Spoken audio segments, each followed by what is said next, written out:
Praise Lord. 9-ാം സങ്കീർത്തനം 2-ാം വാക്യം. ഞാൻ നിന്നിൽ സന്തോഷിച്ച് ഉല്ലസിക്കും, അത്യുന്നതനായുള്ളവയെ ഞാൻ നിന്റെ നാമത്തെ കീർത്തിക്കും.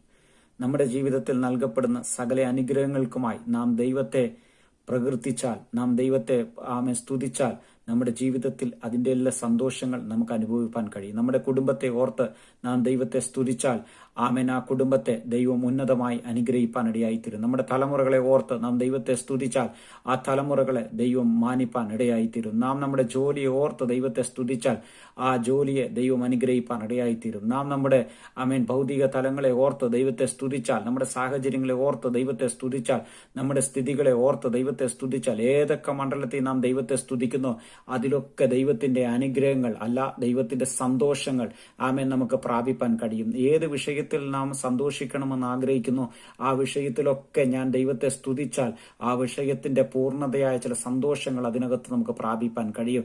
നാം പിറുപിറുക്കുന്ന വിഷയങ്ങളെ നമുക്ക് ഒന്ന് തിരിച്ച് സ്തോത്രം ചെയ്യാൻ ഇടയാകട്ടെ, നമുക്ക് ദൈവത്തെ സ്തുതിക്കാൻ ഇടയാകട്ടെ. ആ വിഷയത്തിലെ പിറുപിറുപ്പുകൾ മാറി അതിനകത്തൊരു സന്തോഷം കണ്ടെത്തുവാൻ കഴിയും. അതിനകത്തുള്ള പൂർണ്ണ സന്തോഷം വെളിപ്പെടണമെങ്കിൽ നാം ആ വിഷയത്തിൽ നൽകപ്പെട്ട വിഷയത്തെ ഓർത്ത് നാം സ്തോത്രം ചെയ്യണം. നമ്മുടെ കുടുംബത്തെ ഓർത്ത് സ്തോത്രം ചെയ്യണം, കുഞ്ഞുങ്ങളെ ഓർത്ത് സ്തോത്രം ചെയ്യണം, സാഹചര്യത്തെ ഓർത്ത് സ്തോത്രം ചെയ്യണം, ജോലിയെ ഓർത്ത് സ്തോത്രം ചെയ്യണം. അങ്ങനെ ഏത് വിഷയത്തിൽ നാം സ്തോത്രം ചെയ്യുന്നു, നമ്മുടെ ഭാവിയെ ഓർത്ത് സ്തോത്രം ചെയ്യണം, നമ്മുടെ വിദ്യാഭ്യാസത്തെ ഓർത്ത് സ്തോത്രം ചെയ്യണം. അങ്ങനെ ഏത് വിഷയത്തിൽ നാം സ്തോത്രം ചെയ്യുന്നു ആ സ്തോത്രം ചെയ്യുന്ന വിഷയത്തിലൊക്കെ ദൈവത്തിന്റെ സന്തോഷം നമുക്ക് പ്രാപിപ്പാൻ കഴിയും.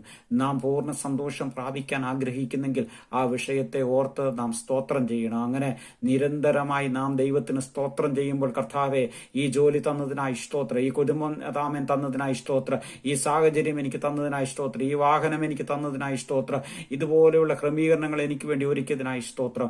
അങ്ങനെ ഓരോ വിഷയത്തിലും നാം സ്തോത്രം ചെയ്യുമ്പോൾ ദൈവത്തിൻ്റെതായ സന്തോഷങ്ങൾ, അതിനകത്തുള്ള ദൈവികമായ അനുഗ്രഹങ്ങൾ, ദൈവികമായ നന്മകൾ നമുക്ക് പ്രാപിച്ചെടുക്കുവാൻ കഴിയും. അതുകൊണ്ട് ഈ ദിവസങ്ങളിൽ നമ്മുടെ ജീവിതത്തിൽ നൽകപ്പെടുന്ന എല്ലാ വിഷയങ്ങളെയും ഓർത്ത് സ്തോത്രം ചെയ്ത് ദൈവസന്നിധിയിൽ സമർപ്പിക്കുമ്പോൾ വാക്യം ഇങ്ങനെ പറയാം, അത്യുന്നതനായുള്ളവേ ഞാൻ നിന്റെ നാമത്തെ കീർത്തിക്കും, ഞാൻ നിന്നെ സന്തോഷിച്ചുല്ലസിക്കും.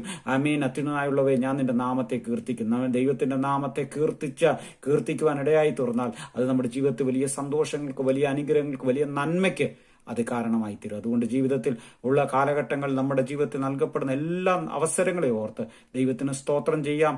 അങ്ങനെ ദൈവത്തിന്റെ അനുഗ്രഹങ്ങൾ പ്രാപിച്ചെടുക്കാം. അങ്ങനെ സന്തോഷത്തോടെ ജീവിപ്പാൻ ദൈവം നമ്മളെ ബലപ്പെടുത്തട്ടെ. God bless you. Praise the Lord.